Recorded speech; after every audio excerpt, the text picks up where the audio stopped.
Hey everyone, Karkishai here, welcome back to another video. Today we are doing Zombies Replay episode 10 on the map Shangri-La. If you never saw the last episode, we done Zombies Replay episode 9 on Call of the Dead with Yuja, so go check that out if you want to see the previous episodes. If you don't know what this series is, it's basically where I get myself and a new zombies YouTuber, or possibly the same one. We go through the maps in chronological order for 30 minutes. I ask questions to the guests and then I give my personal preview on the questions itself. And then after that, we just play the map for 30 minutes. And in this episode, I have InazumaFlamer 99. Would you like to introduce yourself, my guy? How's it going, guys? It's your boy Flamer here, coming at you with the man, the myth, the legend, Clark ESJ, friend of mine. And I'm excited to play some Shangri-La with the man, the myth, the legend, Clark ESJ, back today, he's back.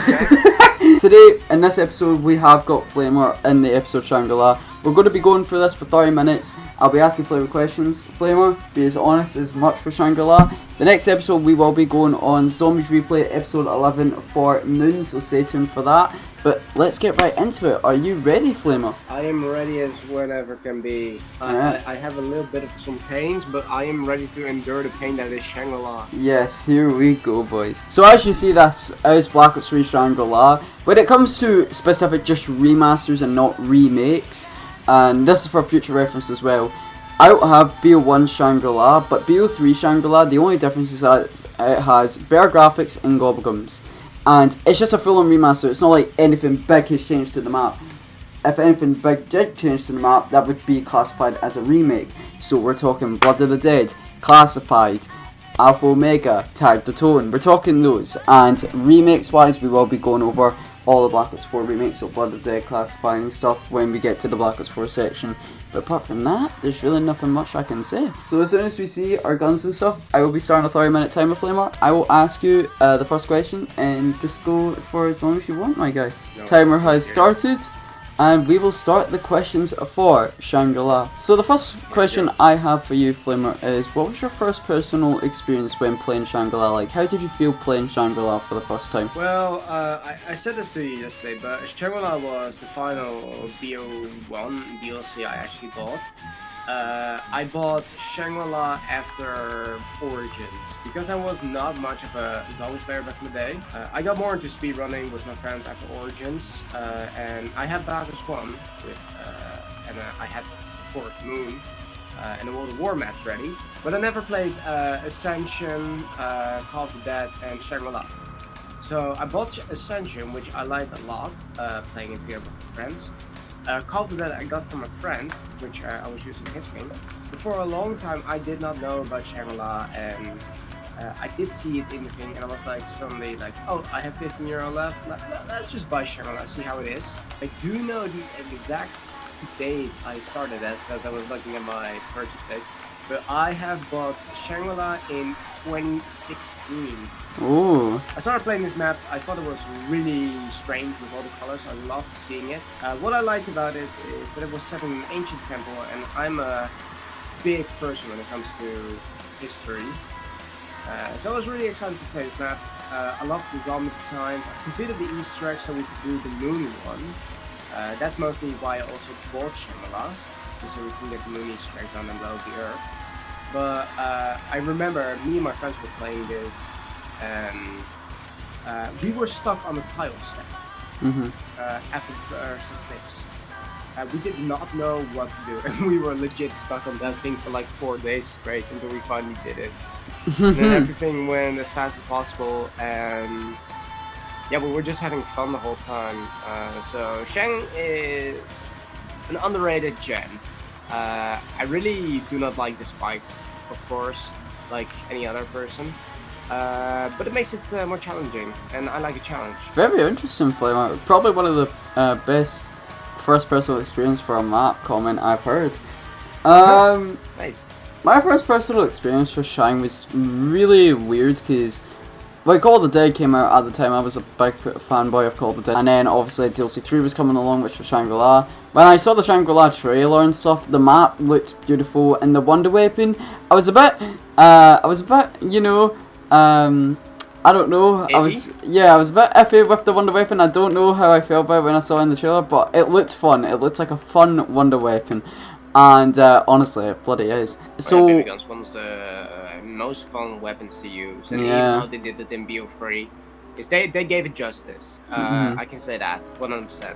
Yeah, and honestly, just playing the map wasn't like the top tier map that I'd play all the time, but it was like really, really like it did give a challenge, like you said, and I love those challenge maps, which I like for Ruct and such. And this is what you usually said in the last episode as well, that he likes challenge maps like for Ruct and such. Same goes for Call of Duty, and Shang can bring that challenge. And especially with the Easter egg in BO3 I'd say is definitely more difficult just because of the way they changed the napalm zombie step. Instead of going far away from it and it explodes, you need to be really, really close to it. So it definitely does really bring a challenge to the table.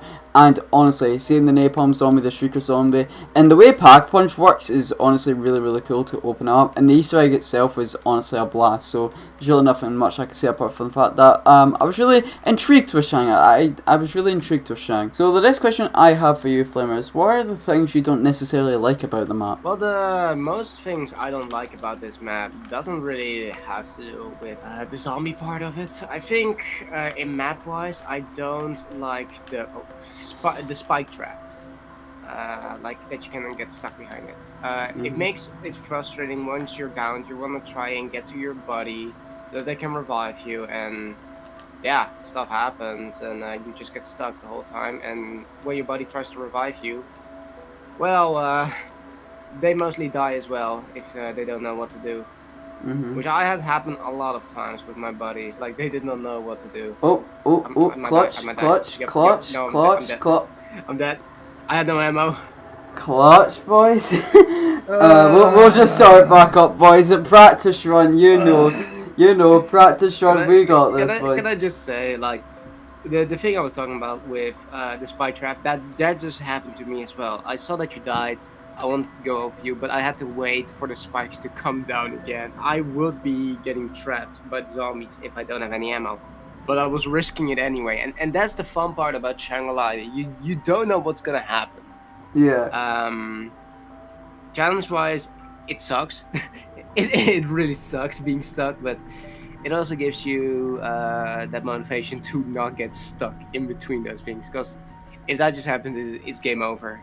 As well with I used to be a speedrunner for Shangri-La back in the BO1 days. Just before BO3 arrived, actually, I did some speedruns on Shangri-La with my buddies. And we always try to get sub 1 hour on Black Ops 1. But we could never do it because somebody either just died in the trap. I can honestly agree with your point there. I had everybody here or there. I should have used that, but the map itself, I don't really mind it. I can see why people find it annoying and difficult. The monkeys can definitely be annoying, but like just the way Shangri-La is evolutionized, like you can time it right to get a bonus perk now, maybe an insta-kill, max ammo, nuke. The monkeys are good in this. I definitely say they're better than Ascension. But they can, like, in BO3 I'd say they're more annoying, because if you were popping that fire sale, they could just take it away from you, man. It's so annoying. But as a whole, I'd probably say, I don't want to say I don't hate the napalm step, but just the reason behind it is because in BO1, if you stay super far away from it, it won't explode, but in BO3 it does. And that was the best thing about the Shangri-La Easter egg. You don't actually need to get super close to it, so you don't get on fire, trapped with other zombies and such, but in this case you do. But again, you do have the help with gobblegums like Undead Man Walking and such, which I always rock when it comes to the Easter egg and that step, so that's what I always do. But as a whole, there's really nothing bad I can really hate about Shang. It's just part of the fact that, and I don't hate that it's a 4-player Easter egg, just most of the time, like, if I don't have anyone on and I do really want to do Shang, it just kind of sucks. But, no, I really don't mind Shang as a whole. There's really nothing bad or anything I can say about Shang at all. Coming back to that, with the Easter egg, I wish, because they did it for Moon, that Moon is soloable, I wish they could make it that Shang was at least a 2-player thing. Not a 4-player anymore. You could have just 2 people just run back and forth between these 2 things, just in time. It's what they could probably have done. And maybe even for like solo, you could just press 1 and just run fast across it, just like in Moon, and press it. Yeah. And if you're like, oh, the tile step and everything, you could have changed the step a bit with the tiles. You could have not made it like as annoying so that you could walk past it. That was my only thing with Shangri-La. Like, I really love the Easter egg, but you always need 4 players, which I Yeah. don't like. Like, if I just want to do a chill Easter egg with doing a lot of solving, I would choose Shangri-La. Yeah, I could definitely understand that. So what are the things you would like to add to the map? Like, the map stays the same as a whole, but you've got some things added or changed to the map. Well, if it was a remake of Shangri-La, I wish after doing the Easter egg, you know how you blow up the temple, right, and grab the focusing stone. What I would wish is that even if you go, because we go back in time, right? Yep. And then we pick up the focusing stone. I wish there would be some sort of like hint that you did change the time travel. Okay. Very interesting. Changing time travel. Damn, I really like that. Yeah, like imagine if you take the minecart, right? In the present, it's the minecart. But if you go to the past, you can actually see like stuff change around you. And in the present, it is gone because in the past, it was still there. So I would have loved if they had something with the time travel, like decay, you know? Yeah. So that this looks more old than when you go back in time. I know it's an ancient temple and everything, but they could have at least done something more. And I just got karma for that, saying that. Yeah, somebody came up from the ground. Yeah, that's about. Don't worry, I've got you though. But yeah, that's a really interesting point now.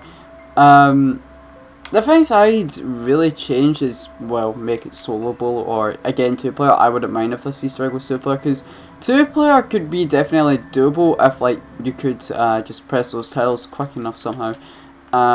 That's one thing I'd change. Add to the map though, there's really nothing necessarily I'd add.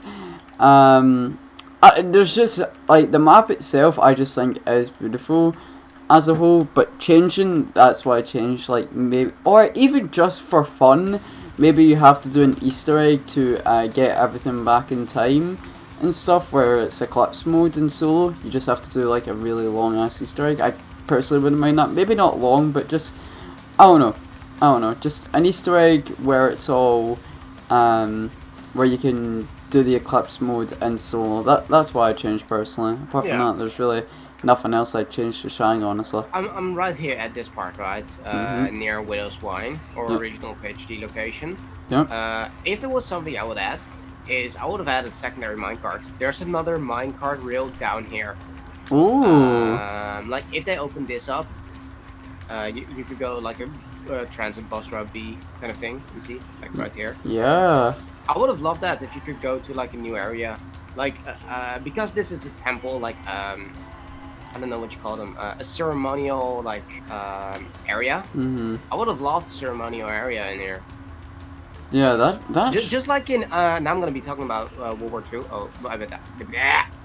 I cannot talk today and play. It's so annoying. But like with the statues of Nervous, where you have to blow up an open area and you're in the ritual room. Yeah. I would have loved something like that for Shangri-La.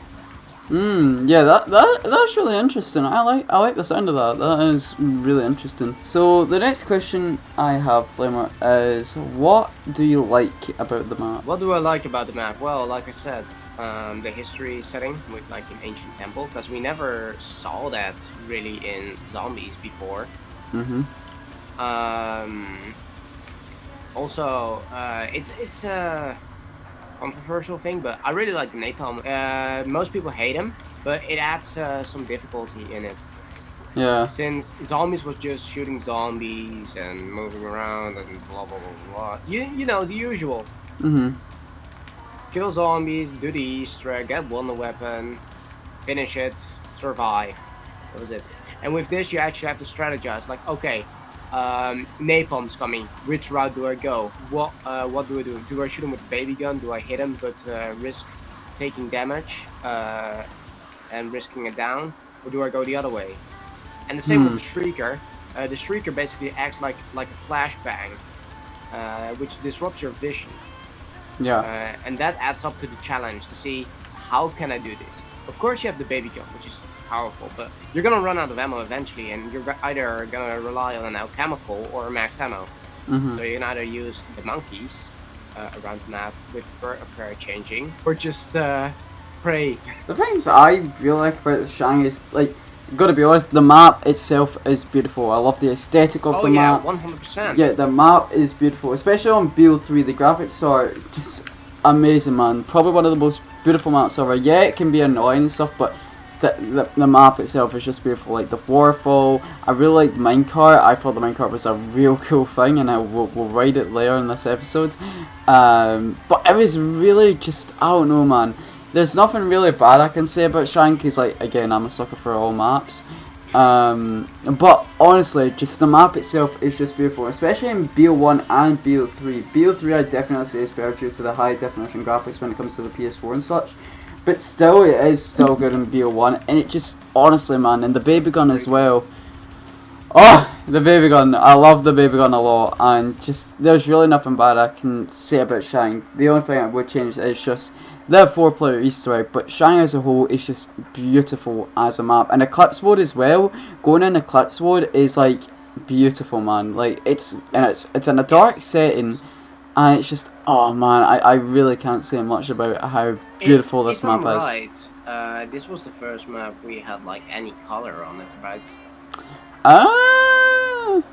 Don't know. I don't know about that.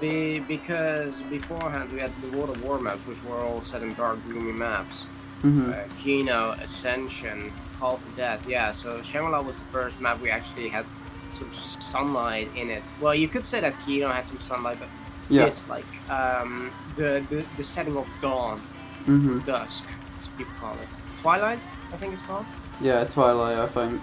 Yeah, which is absolutely beautiful. So the next question, and this is the first episode to introduce a new question to the series. So this is a new question, lads. So the next question I have, Flamer, for you is, what do you think about the wonder weapon on this map, the baby gun? The baby gun, ooh, that's a controversial one for me, honestly. Because I do like the baby gun, don't get me wrong. I just wish there was some kind of way to not get killed by it when you use it, you know? Like, if I use the baby gun, you have to, like, run over the zombies or shoot, right? And if you run over them, they'll launch, but you'll still take damage a little bit. Yeah. And that's with, if you shoot the napalm, he still leaves behind like a full health swat. So if you still get hit and you miss some zombies, well, good luck. Because you either get stuck by tiny zombies or by the big guy. Yeah, that's true. The baby gun on this map, it's a fun wonder weapon, but what you said, Flamer, as well, is definitely true. Like, it can, like, kill you in a way. But as a whole, like, I do think the baby gun is just one of the best wonder weapons ever, because it's fun to use. And honestly, I like the way, like, when wonder weapons are needed for Easter eggs. Yeah, it's cool and all, like the Apothecon Servant or some shit within Revelations. But the baby gun, though, like, how you use that for the Easter egg, I don't know. I just find it really satisfying with, like, the chimes and stuff. Yeah, it's really interesting, and I like how they did this within Black Ops 3 and 1 with the whole Easter egg and that. It was just really, really cool, and I'm glad they just did it the way they did it within Shangri-La. There's really nothing bad I can say about the baby gun apart from the fact that really doesn't do much to the napalms apart from the fact that it can kill you. But as a whole, I think the baby gun is just a fun wonder weapon, but it can be a bit of a pain in the ass sometimes. But there's really nothing else I can say. So the next question I have, Flamer, and this is an optional question. If there's any storyline you know about this map, how do you feel about the storyline? With Brock and Gary? Yeah, it could be anything about this map if you know any storyline. Like, how do you feel? I like the involvement of Brock and Gary in the Easter egg. There are two people we have never heard about. They're stuck in a time loop, or trying to go in between time zones to try and free them. Which I do love. since we used the dynamite in the past with the help of, I think it was Gary. We open up the way behind Pack-a-Punch, and if we go back, indeed that way is open and the focusing stone is there. Yeah. And I also like that they gave us visual audio clues with their quotes for what we needed to do. Like, I can hear some gas, so you needed to search for valves. See if there's some gas pumping, and you can even hear like this of the gas. Yeah. And it is also interesting because they are trapped, but they should know about the zombies, right? So they know about the zombies, but what drove the zombies to get to Gary and Brock? That's what I still want to know. Yeah. Yeah. Like, it is not Samantha, right? Because Samantha is from 1945, and who was controlling the zombies in that time period. So I think that's also why they brought this one back with like I think it's the Monty radio on here. I don't know what the Monty radio was again, but I think it was talking about Brock and Gary, like the ancient temple with two people lost in time. Yeah. Something like that. Yeah. Brock and Gary's like again probably one of like the interesting things to the storyline within Shang. I really like the presence within the map when doing the Easter egg and how they gave us hints to the Easter egg as well, like you said. And Richtofen's like shrine as well. We do understand that like Richtofen's been here before due to the fact that Richtofen's shrine is on there and stuff, which is definitely cool. There's lots of storyline I do like about this map. Again, Brock and Gary and stuff.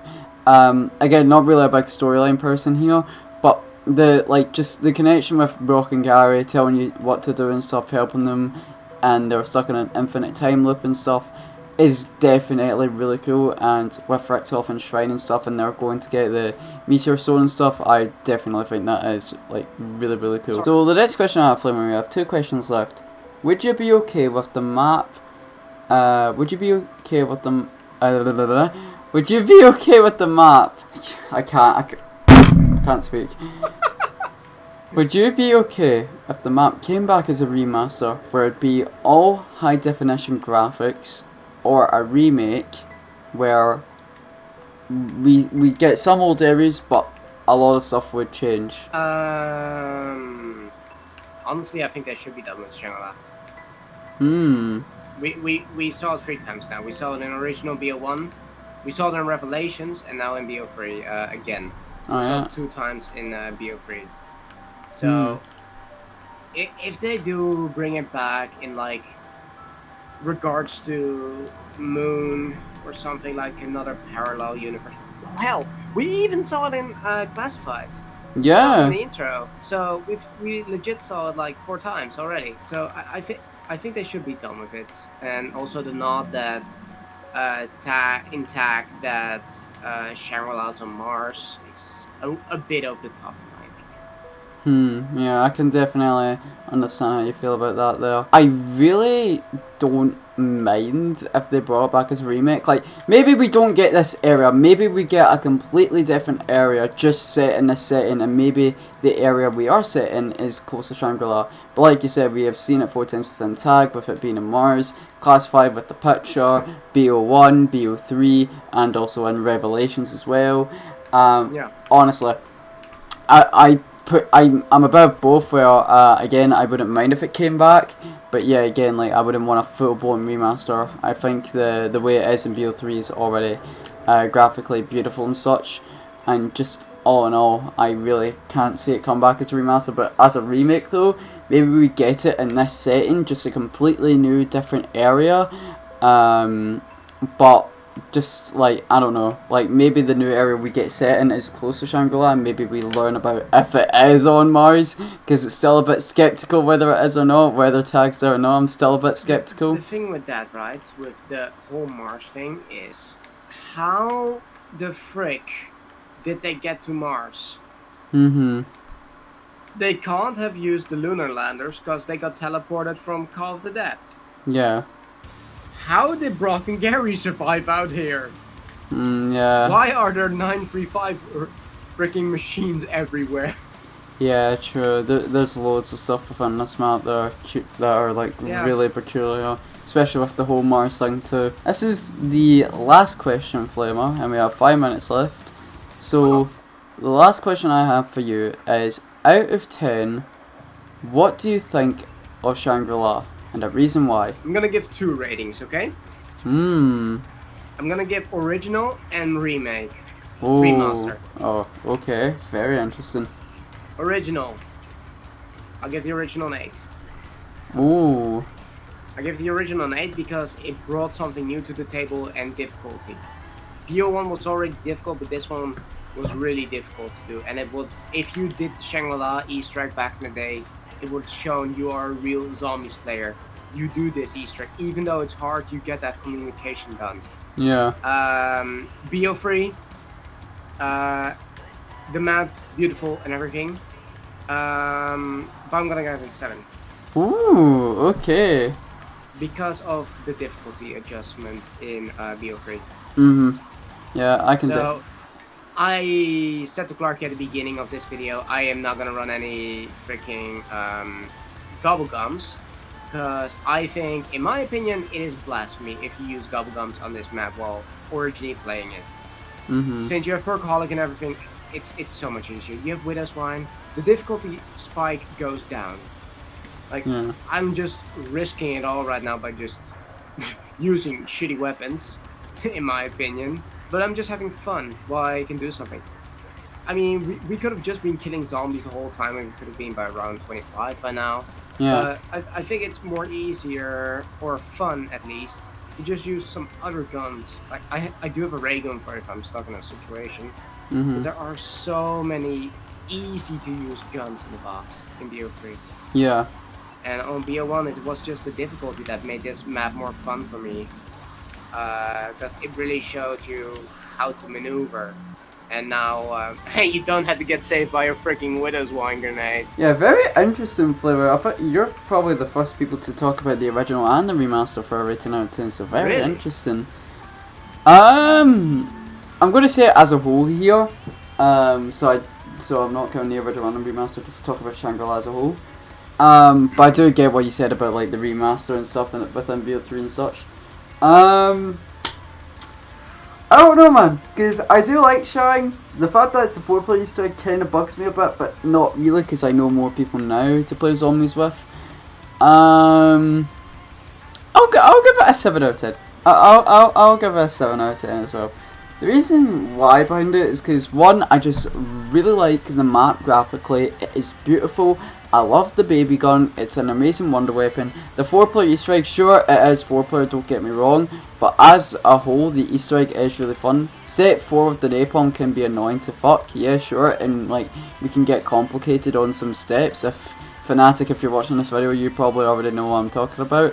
But honestly, just as a whole, Shangri-La is just really beautiful, and there's really nothing like good or bad I can say about it. And this is what we said about Ascension as well. Because like, it's just that one map, and you got to give it the benefit of the doubt, because back then, whether that be graphics, the gameplay, we're in a stage there where like anything can change for gameplay and such.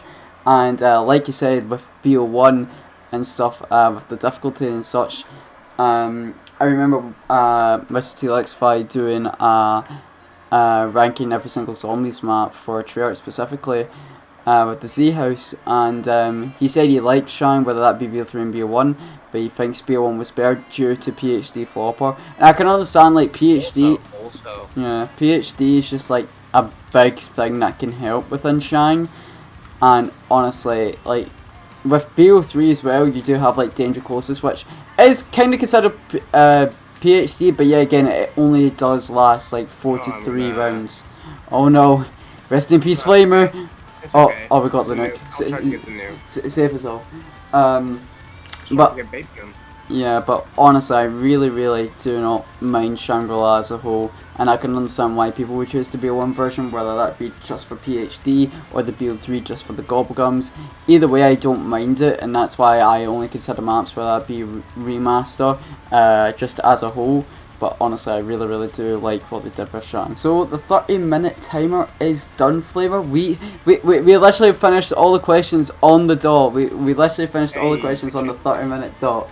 So anyways guys, thanks so much for watching. If you did enjoy, please subscribe, leave a like, click the notification bell, always to the channel. I will leave Flamer's link in the description below, whether that be his Twitch or YouTube, and I talk to him most of the time, and really amazing lad, so I recommend you do check him out within the description below. Really great lads. So yes guys, thanks so much for watching, and I will see you all in this video live stream, boys, and goodbye.